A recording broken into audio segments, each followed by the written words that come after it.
오늘이 6.25 한국전쟁이 일어난 지 몇 돌이 됐느냐면 벌써 68돌이 됐습니다. 굉장히 오랜 세월이 지났습니다.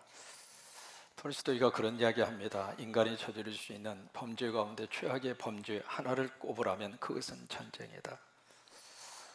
톨스토이의 말을 인용하지 않더라도 그 전쟁이 우리에게 남기는 상처와 아픔과 눈물은 68년의 세월이 흘렀습니다만 아직도 우리의 가슴 속에 절절히 애절하게 깊은 눈물로 가슴 속에 박혀져 있습니다.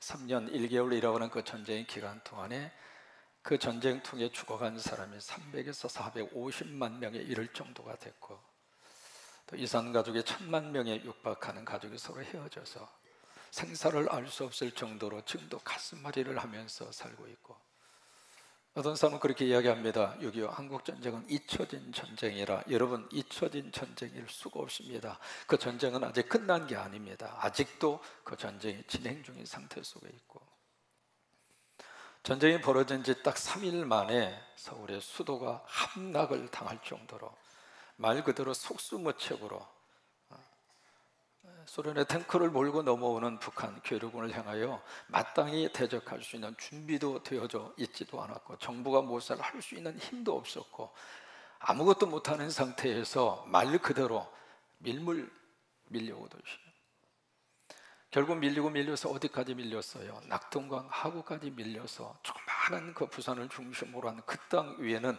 더 이상 어떻게 해볼 수 없을 정도로 그 낙동강 전선이 무너지면 완전히 이제는 공사나 둘 수밖에 없는 절대절명의 위기한 순간, 거기까지 이제 한국 전쟁이 밀렸잖아요. 여러분, 이 한국 전쟁을 통해서 참 잊을 수 없는 두 가지 기적이 있습니다. 여러 가지 많은 기적을 말할 수 있지만은 이 한국 전쟁을 통해서 어떤 기적을 우리가 생각해낼 수 있는가? 첫 번째로 여러분, 6.25 한국 전쟁에 유엔군이 참전한 것은 기적입니다.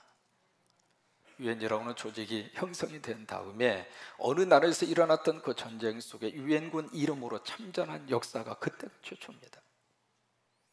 그래서 8월 25일, 7월 7일이죠. 7월 7일 바로 유엔군 상임 이사국이 모이게 되는데, 거기에 5개 나라가 모여서 마지막 결정을 짓는데, 상임 이사국 5개 나라, 미국, 영국, 프랑스, 중국, 그리고 마지막 소련이잖아요. 이 5개 나라 중에 한 나라만 만약에 거부권을 행사하면 이 유엔군 참전 자체가 허락이 되지 않을 정도로 이제 그런 상황 속에서 있었는데, 세상의 소련의 대표 말리코라고 하는 주 소련 유엔 대사입니다. 그 대사가 바로 그 중요한 회의에 참석을 안 합니다. 여러 가지 우리가 생각을 해요. 오다가 무슨 교통사고를 당했다, 오다가 배가 아파서 화장실을 갔다, 여러 가지 많은 이야기를 합니다만은 문서상으로 나타난 직접적인 동기는 스탈린이 그에게 전화를 해서 그 상임이사국 회의에 참석하지 말아라, 그렇게 명령을 내린 거예요. 왜 참석을 안 했을까? 결국 소련 대표가 참석하지 않음으로 인해서 거기서 유엔군 참전 그 의사가 결정이 됐고, 그래서 16개 나라가 우리나라 그 전쟁에 참여를 해서 우리나라를 지켜준 거예요. 여러분, 이것은 기적입니다. 왜 그 순간에 스탈린이 거기에 참석하지 않도록 그 명령에 전화를 했을까? 하나님만이 아시는 거예요.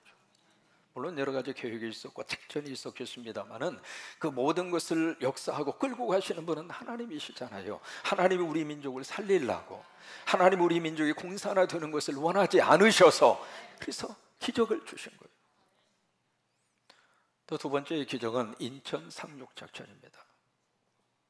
메가더 장군이 인천 상륙작전을 계획을 하고 그 프로젝트를 바로 그 지휘관들에게, 트루먼과 그리고 그 장성들에게 그 프로젝트 계획안을 올리게 돼요. 그래서 그것을 가지고 8월 25일 도쿄에서 그 작전회의가 일어나게 되는데, 그 작전회의에서 나온 결론은 인천 상륙작전은 불가능하다.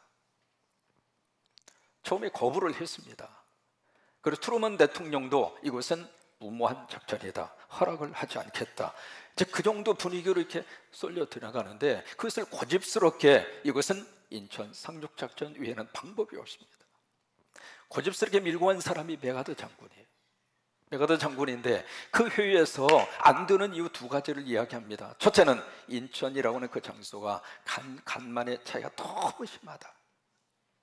그러니 만약에 군함이 들어왔다가 제 시간에 빠져나가지 못하면 갯벌에 갇혀서 거기에 있었던 모든 병사들이 떼죽음을 당한다. 그러니 이 인천 상륙작전은 불가능하다. 그 다음에 두 번째는 역사적으로 상륙작전을 감행한 것이 역사적으로 500번이 있었습니다. 그 500번이 있었는데 500번의 인천 상륙작전 가운데 성공을 한 것은 딱 한 번입니다. 1944년 6월 6일 노르만디 상륙작전, 성공한 것은 딱 한 번이에요. 그런 두 가지 이유를 들어서 철저하게 반대를 했는데 거기에 대해서 메가더 이분이 그 역시 두 가지 이유를 들어서 인천 상륙작전을 감행을 합니다. 첫 번째 이유는 불가능하기 때문에 가능하다. 뭐냐면 if it is impossible, it is possible. 불가능하기 때문에 가능하다. 그 역설의 주장을 내세운 거예요. 뭐냐면 만약에 조수 간만의 차가 크다고 하는 것을 적들도 알고 있을 터인데, 그렇다면 그들이 우리가 상륙작전 하리라고 하는 것을 꿈에도 생각하지 못할 것이다. 그렇다면 우리가 그것은 우리에게 기회다. 그래서 역설의 진리를, 역설의 것을 주장을 하는 거예요. 불가능하기 때문에 가능하다. 그 다음에 두 번째, 메가더가 내세운 주장은 그들이 했다면 우리도 할 수 있다. 뭐냐면 They have done, they have been done, I can do. 그들이 만약에 했다면 나도 할 수 있다. 무슨 얘기냐면 그 노르만디 상륙작전을 통해서 성공을 했다면 나도 할 수 있다. 왜 상륙하지 못한 499번 거기에다가 우리가 초점을 맞추고 미리 안 된다고 생각할 필요가 없지 않느냐. 만약에 성공한 케이스가 한 번이라도 있었다면 그 성공 우리도 할 수 있다. 결국 그래서 이 인천 상륙작전을 감행을 하게 됐고, 그것이 한국전쟁의 전체의 판세를 바꾸는 획기적인 역사가 됐습니다. 여러분, 그것은 우리 민족에 주신 놀라운 기적이에요. 여러분의 기적들이 우연히 발생을 했을까? 아니에요. 거기에 바로 뭐가 있었는가? 기도가 있었어요. 피난민의 보따리를 둘러매고 그 배고픈 이 굶주린 그 배를 움켜쥐고 정말 하나님 앞에 간절히 기도합니다. 어린아이들 고사리 같은 손을 잡고 하나님, 나 배고파요. 이 전쟁 빨리 끝나게 해주세요. 토굴 속에서 우리 믿는 사람들이 하나님 앞에 간절히 엎드려서 기도하고, 그때 공산당에 의해서 죽어간 순교자가 얼마나 많이 발생을 했습니까? 그 순교의 피를 흘리면서도 하나님의 전에서 엎드려서 하나님 앞에 기도하고, 여러분, 그 기도가 하나님의 역사하심으로 이 민족을 살려낸 거예요. 거저 주어진 거 아닙니다. 메가더 장군 역시 아주 독실한 크리스찬이잖아요. 기도하는 사람이었기 때문에 다른 사람들이 다 만류함에도 불구하고 이것만이 한국전쟁을 바꿀 수 있는 유일한 작전이다. 그래서 결국 그 작전을 감행을 해서 결국 한국의 전쟁의 승리로 이끌어갈 수 있도록. 여러분, 이런 것들은 그냥 어떻게 주어진 게 아닙니다. 미국 워싱턴 DC라고 하는 그 주에 가시면 링컨, 거기에 메모리얼 파기라고 하는 파기 있습니다. 링컨 기념관이죠. 거기에 한국전쟁 참전용사 기념 공원이 있습니다. 그 공원에 조각상들이 저렇게 세워져 있어요.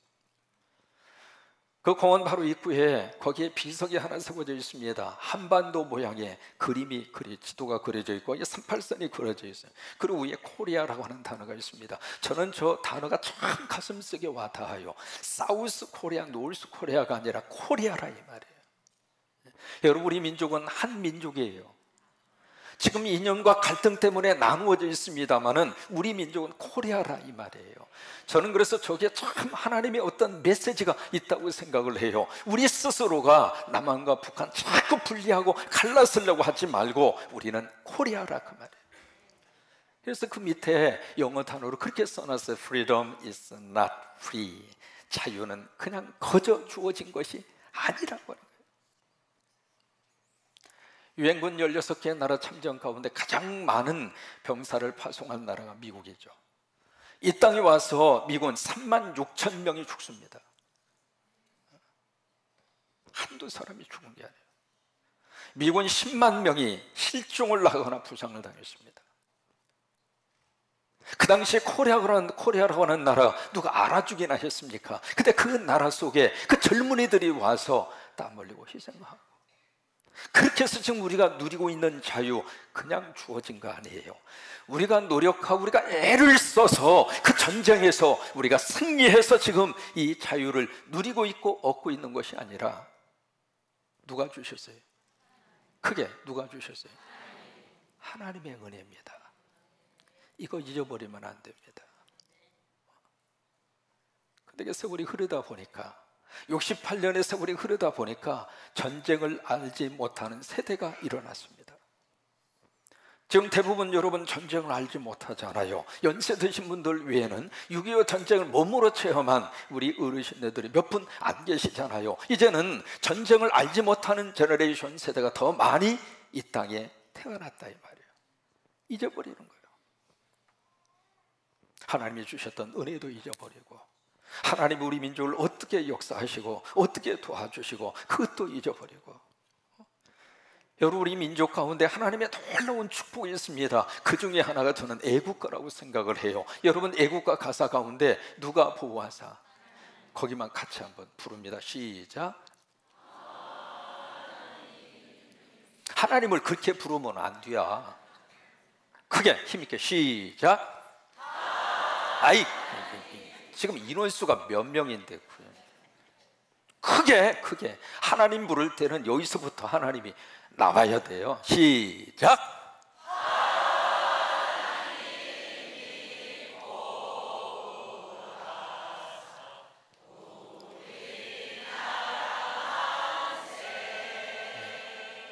음정 박자 괜찮아요. 참 그 고백 속에 하나님의 축복이 있는 거예요. 하나님이 보호하시고, 하나님이 보호하심의 역사가 바로 유엔군 참전을 통해서 나타나게 됐고, 그래서 공산진영으로 바꿀 수밖에 없는 이 땅의 운명을 하나님이 확 바꾸어 주셔서 민주주의 국가를 형성하게 하시고, 여러분 폐허의 잿더미 위에서 여러분 68년의 세월 가운데 우리 민족을 얼마나 하나님이 축복을 하셨는지 보세요. 경제의 대국으로 만들어 주셨잖아요.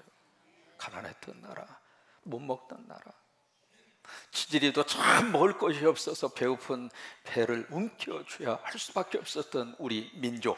여러분, 배고프면 뭐 했는가? 물 마시고 물배나 채웠어요. 그랬던 나라를 이제는 경제 10위에서 12위 그 국으로 누가 만들어 주셨는가? 물론 열심히 노력하고 수고하고 헌신하고 그것도 있습니다만은 하나님이 도와주시지 않으면 안 돼요. 하나님이 그렇게 먹고 살만하게 해주신 거예요. G20라고 그래가지고 전 세계 경제에 80%를 주고 있는 나라가 20개 나라입니다. 그 20개 나라 가운데 코리아라고 하는 나라가 당당히 이름을 올렸잖아요. 또 그것으로 끝나지 않고 참 기가 막힌 것은 민주화의 나라로 하나님이 이 나라를 복 주신 거예요. 평화적으로 정권이 교체가 되도록 하고, 대통령이 잘못하면 백성들의 함성을 통해서 탄핵을 통하여 정권을 바꿔버리고. 여러분, 그런 나라가요 20세기 들어서 산업화와 민주화를 동시에 이룬 나라는 한국밖에 없어요. 콩고 민주공화국 거기 갔는데 대통령이 대통령 선거를 앞에 두고 일방적으로 대통령 선거 날짜를 바꿔버리더라고. 2년 후에 하겠다고. 와, 세상에 그런 나라가 있어요.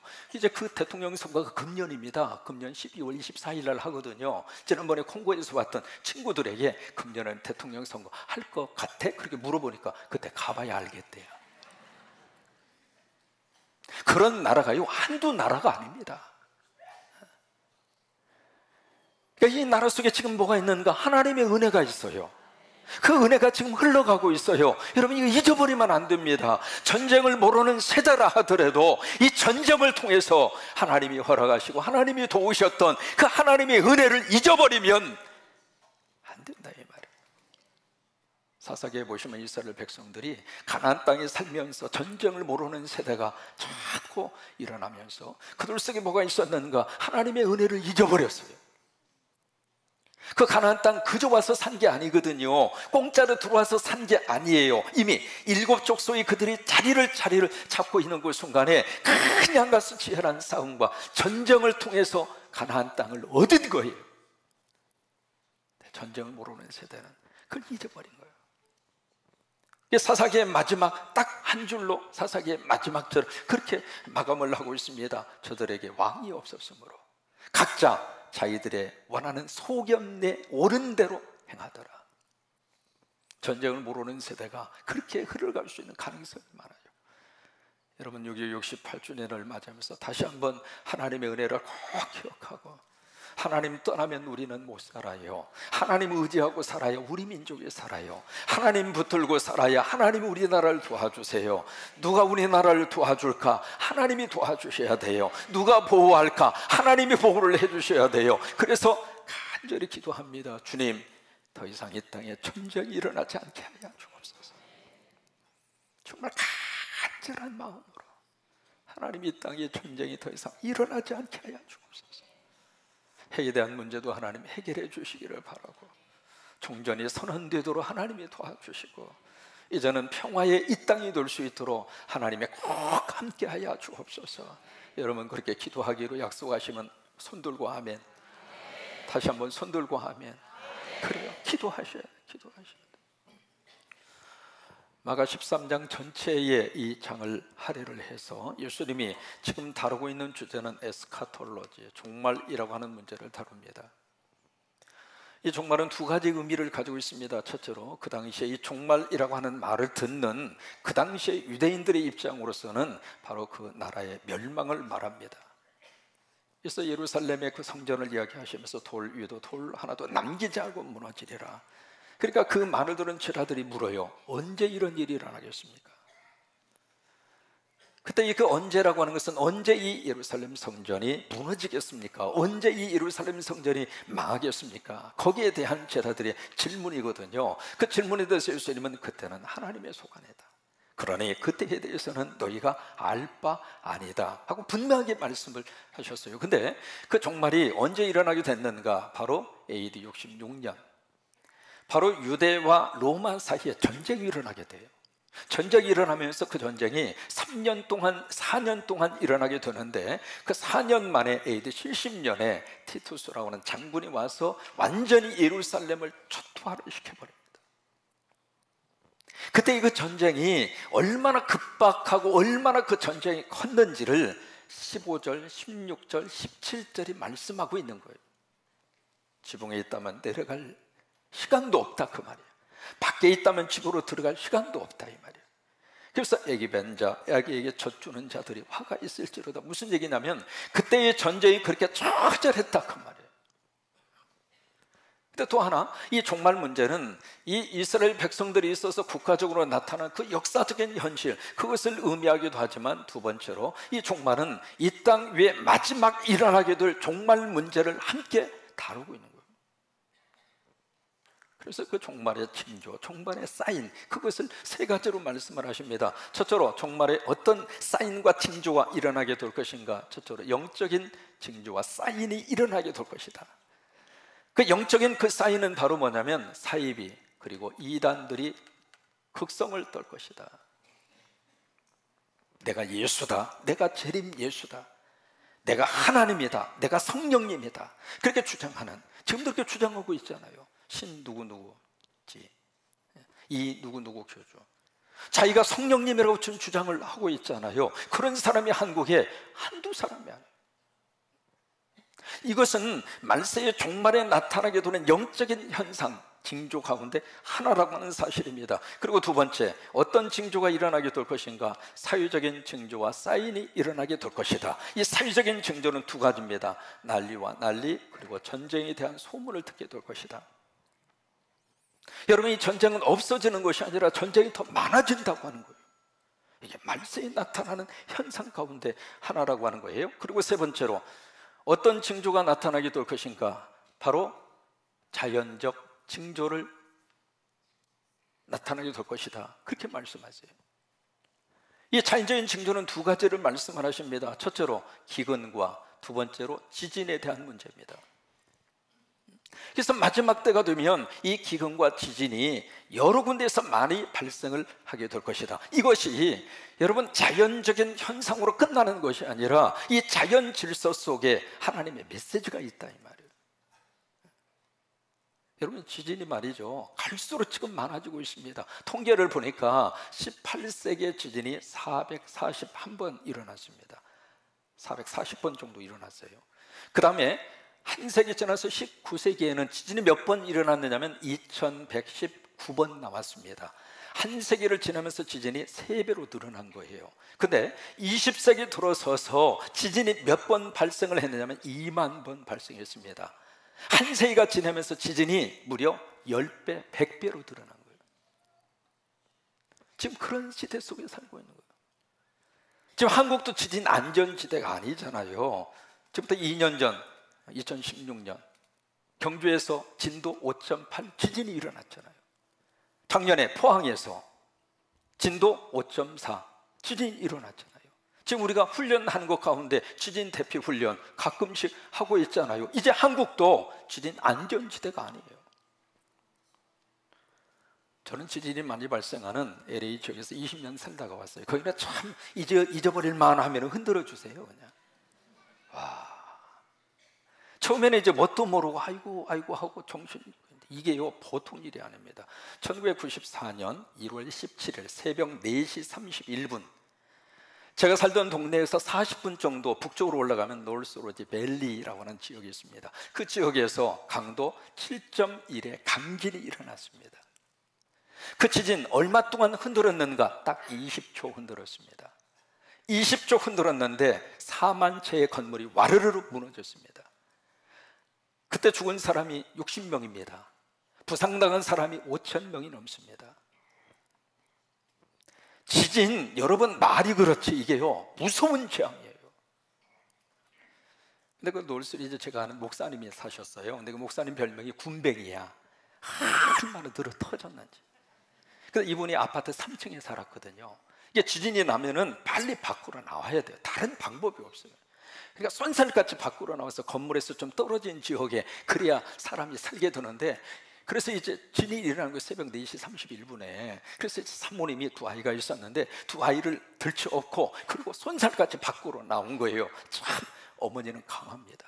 그 순간에 아이를 들쳐업고 딱 밖으로 나와서 순간적으로 이 군뱅이 목사 그 생각이 난 거예요. 이 군뱅이가 아직도 침대에서 그러고 있다가 이게요 와르르 무너지면 순식간에 무너지잖아요. 그래서 큰일 났다고 생각하고 발을 동동 구르는데 뒤에서 여보 나 있어 그러는 거예요. 이 군뱅이 목사가 그 어느 순간에 와이프도 자식도 눈에 안 보이고 살겠다고 언제 나왔는지 쏜살같이 나와서 밖에서 떡 버티고 여보 나 여기 있어. 그날 저녁에 머리 다 없어져 버렸대요. 말세에 나타난 자연적인 현상 가운데 하나입니다. 여러분 기근도 마찬가지입니다. 기근, 지금 전 세계 인구가 66억이잖아요 66억 가운데 지진으로 죽어가는 사람이 8억입니다 하루에 10만 명이 기근으로 죽습니다. 5초에 한 명씩 굶어 죽습니다. 여러분 집에 냉장고에 먹을 것이 너무 많아서 이것도 저것도 다이어트 하느라고 애쓰고 쓰고 하는데 지금 전 세계 5초에 한 명씩 먹을 것이 없어서 기근으로 죽어가고 있다면 여러분 이해가 되십니까? 1995년입니다 98년까지 3년 동안 뭐가 있었는가? 북한에서 고난의 행군이라고 하는 게 있었어요. 그때 기근으로 그때 죽어간 사람이 300만 명이 죽습니다. 3년 동안 1년에 100만 명씩 굶어 죽었어요.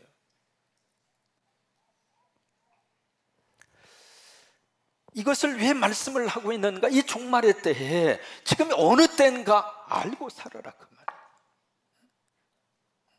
지금 어느 때인가 그것도 모르고 그냥 오늘이 그날 같고 그날이 이날 같고 그런 식으로 살지 말고 아침이 되면 일어날 때라고 하는 것을 알아야 정상이지. 아침 11시가 됐는데도 눈만 뻑뻑거리고 가만히 있다면 둘 중 하나지. 게을러 터졌던지 아니면 이미 가셨던지.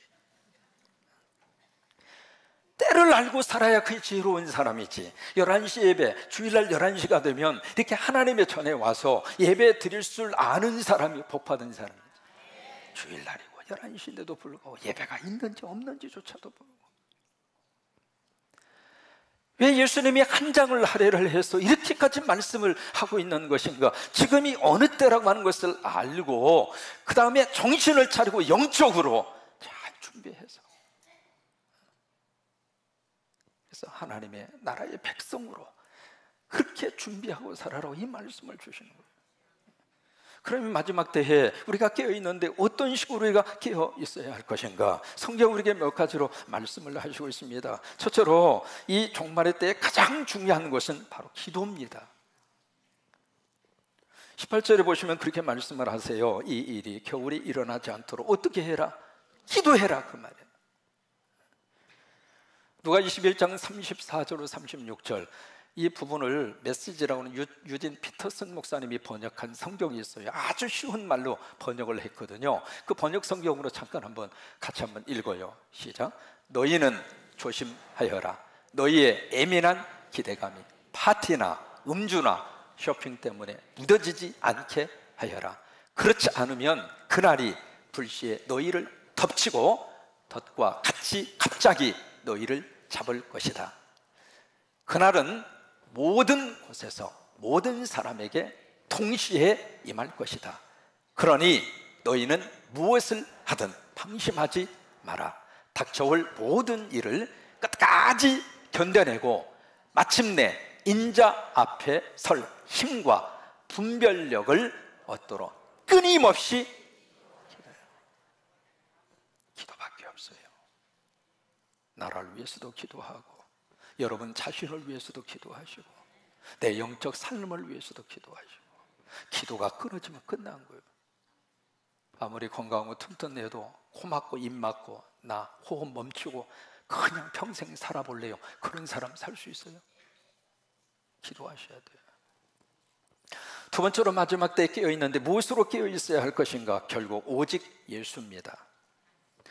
여기 10절에 보시면 그렇게 말씀을 하세요. 마가 13장 10절에 또 복음이 먼저 만국에 전파되어야 할 것이니라. 복음이라고 하는 단어를 거기서 쓰고 있잖아요. 그리고 21절에 보시면 그때에 어떤 사람이 너희에게 말하되 보라 그리스도가 여기 있다, 보라 저기 있다 하여도 어떻게 해라?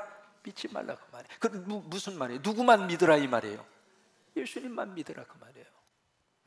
여러분 마지막 때에는 누구를 믿어야 될 것인가 잘 판단하고 믿으셔야 돼요. 아무라도 믿고 아무라도 따라가면 안 된다, 그 말이에요. 누구만 믿어야 돼요?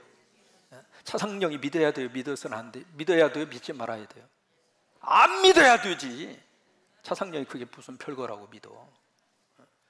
여러분 목사 믿다가 지금 엉뚱한 길로 간 사람이 한두 사람이에요. 목사도 믿을 존재가 안 돼요. 누구만 믿어야 돼요? 예수님만 믿으라고, 예수님만.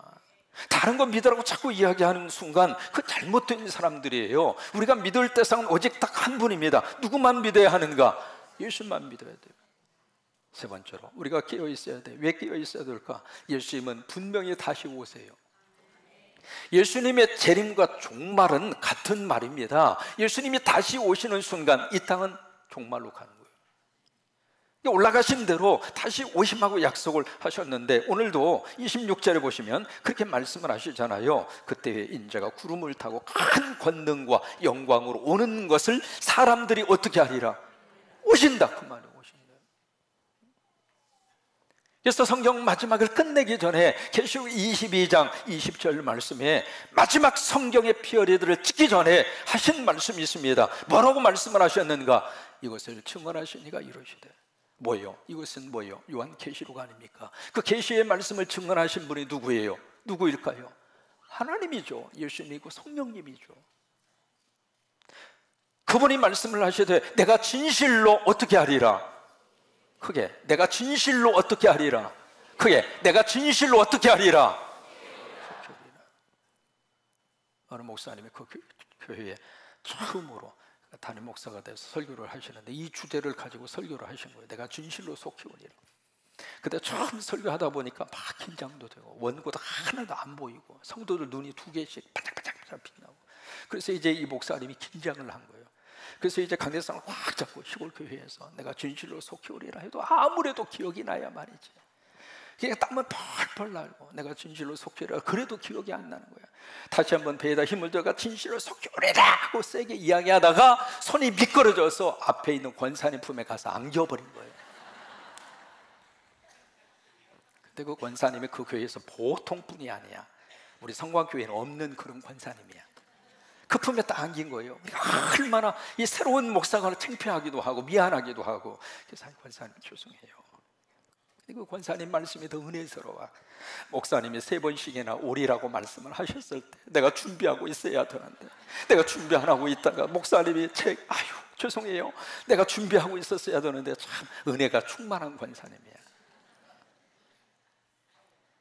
예수님 말씀하세요. 내가 진실로 속히 오리라. 그 말씀 앞에 보인 반응이 아멘 주 예수여 오시옵소서. 같이 고백합니다. 아멘 주 예수여 오시옵소서. 그걸 아람어 예수님이 쓰신 언어로 마라나타라고 합니다. 이 마라나타가 초대교회 성도들의 인사예요. 만나면 안녕하세요 별일 없었어요 그런 인사 안 했어요. 마라나타 주님 오십니다. 아멘 주 예수여 오시옵소서. 그게 인사였다 이 말이에요. 우리 만나면 그냥 아파트값 얼마나 올랐어? 올랐으면 어떻고 내려갔으면 어때요? 너무 세상적인 것에다가 마음과 생각을 베끼고 사는데 아니라 이 말이에요. 인사가 달라져야 돼. 마라나타 주님 오시옵소서. 이 시간 서로 인사하십니다. 시작. 그럼 마지막 예배 마치고 마지막 가면서 그들이 외친 말이 마라나타예요. 세상으로 가서 살면서 주님 오시옵소서. 그 믿음으로 사는 거예요.